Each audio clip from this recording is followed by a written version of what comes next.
لا إله إلا الله وحده لا شريك له ونشهد أن سيدنا ومولانا محمدا عبده ورسوله صلى الله تعالى عليه وعلى آله وبارك وسلم تسليما كثيرا كثيرا. أما بعد فقد قال الله تبارك وتعالى في شأن حبيبه إن الله وملائكته يصلون على النبي يا أيها الذين آمنوا صلوا عليه وسلموا تسليما. اللهم صل على سيدنا محمد وعلى آل سيدنا ومولانا محمد وبارك وسلم.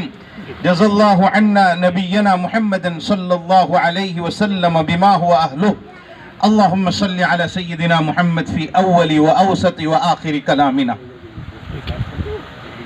اسٹیج پر بیٹھے ہوئے مہمانان کرام اور حاضرین مجلس، بخاری شریف کی ایک حدیث سے آج کی گفتگو کا آغاز کرتے ہیں کہ ایک شخص، روایتوں میں دو تذکرے ملتے ہیں، مرد تھے یا کوئی عورت تھی، جو گنہگار تھے، وہ مرد ہو یا عورت، اور وہ راستے سے گزر رہے تھے اور ایک کتے کو دیکھا جو پیاس کی وجہ سے مرا جا رہا تھا، بہت پریشان تھا اور پیاس کی شدت کی وجہ سے وہ ریت کو چاٹ رہا تھا. اس گنہگار مرد یا عورت نے دیکھا اس کتے کو اور اس کی حالت زار کو، تو اپنا موزہ نکالا اور کنویں میں اتر کر اس موزے کو پانی سے بھر کر باہر آئے اور اس کتے کو پلاتے رہے یہاں تک کہ وہ سیراب ہو گیا. میرے آقا سرکار دو عالم صلی اللہ علیہ وسلم جب اس روایت کو بیان فرماتے ہیں تو یہ فرماتے ہیں کہ میرے اللہ نے اس کے اس عمل پر اس آدمی کی یا اس عورت کی مغفرت فرما دی. اگر ہم دنیا میں یہ دیکھیں اور میرے آقا کی اس حدیث کو سمجھیں کہ کتے کی خدمت کرنے پر اللہ تعالیٰ نے اتنا نواز دیا کہ اس کی مغفرت کر دی، تو یہ سمجھ لینا چاہیے کہ اللہ کی پیدا کی ہوئی چیزوں کی خدمت کرنے پر اللہ بہت راضی ہوتے ہیں، بہت خوش ہوتے ہیں، اور اللہ تعالیٰ اس کی قدر فرماتے ہیں اس بندے کے اور اس بندی کے عمل کی.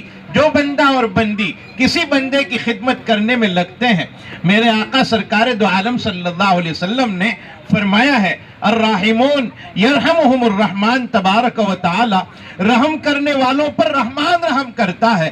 ارحموا من فی الارض یرحمکم من فی السماء، اے زمین والوں تم زمین والوں پر رحم کرو، آکاش والا اور آسمان والا تم پر رحم کرے گا.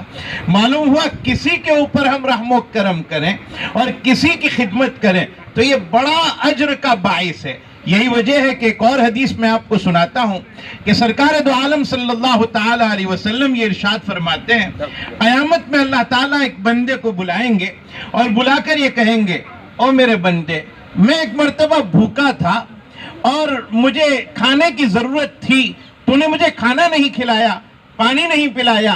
تو بندہ اللہ سے کہے گا اے اللہ، آپ کیسے بھوکے ہو سکتے ہیں؟ آپ تو ساری دنیا کو کھانا کھلاتے ہیں، آپ تو رزاق ہیں اور فعال لما یرید ہیں، آپ کو تو کھانے کی کوئی ضرورت نہیں، آپ کو تو پیاس کی کوئی ضرورت و حاجت نہیں، پانی کی ضرورت نہیں. پانی کی ضرورت ہمیں ہے، کھانے کی ضرورت ہمیں ہے. آپ کیوں ایسا کہہ رہے ہو کہ میں بھوکا تھا اور مجھے نہیں کھلایا، میں پیاسا تھا اور مجھے نہیں پلایا؟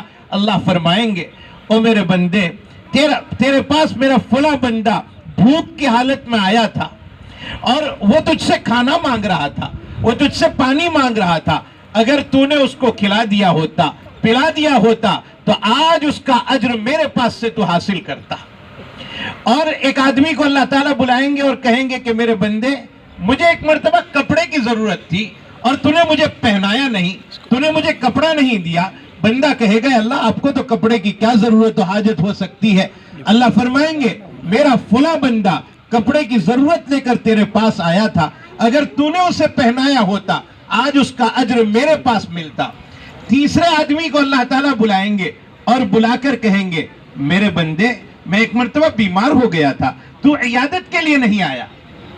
بندہ کہے گا اللہ آپ کیسے بیمار ہو سکتے ہیں، آپ تو قادر مطلق ہیں. اللہ تعالیٰ فرمائیں گے میرا فلاں بندہ بیمار تھا. پہلے دو کے بارے میں اللہ نے یہ فرمایا ہے اگر تم کپڑے پہناتے یہاں اجر پاتے، اگر تم کھلاتے پلاتے یہاں اجر پاتے۔ تیسرے کے بارے میں اللہ یہ نہیں فرمائیں گے تم بیمار کی عیادت کرتے میرے پاس اجر پاتے، اللہ فرمائیں گے بیمار کی عیادت کرنے جاتے مجھے وہاں پا لیتے، جو مانگتے میں دے دیتا۔ معلوم ہوا بیمار آدمی کشمکش میں ہوتا ہے، پریشان ہوتا ہے، اس کو مدد کی ضرورت ہوتی ہے، اس کو یہ کہنے کی ضرورت ہوتی ہے کہ لا باس طہور انشاءاللہ، اللہ تمہیں شفا عطا فرما دیں گے۔ اسے ضرورت ہوتی ہے کہ آپ کو ہسپتال لے جانا ہو، میں آپ کا تعاون کرتا ہوں۔ اس کو ضرورت ہوتی ہے آپ کو پیسے کی ضرورت ہے، میں آپ کی مدد و تعاون کرتا ہوں۔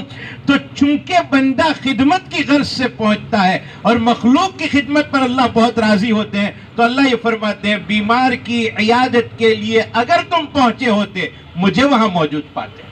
معلوم اللہ تعالیٰ کو اپنے بندوں کی خدمت بہت پسند ہے۔ میرے بھائیوں، یہاں اس مضمون کو میں خاص طور پر اس لیے ذکر کر رہا ہوں کہ ایسے لوگ بیٹھے ہوئے الحمدللہ جو مخلوق کی خدمت کا جذبہ لے کر اٹھے ہیں، جو اس خیال کو لے کر اٹھے ہیں کہ میری قوم کا ایک بچہ آئے اسکول میں اور تعلیم حاصل کرے۔ تعلیم بہرحال تعلیم ہے، چاہے وہ امر بلغ کی تعلیم ہو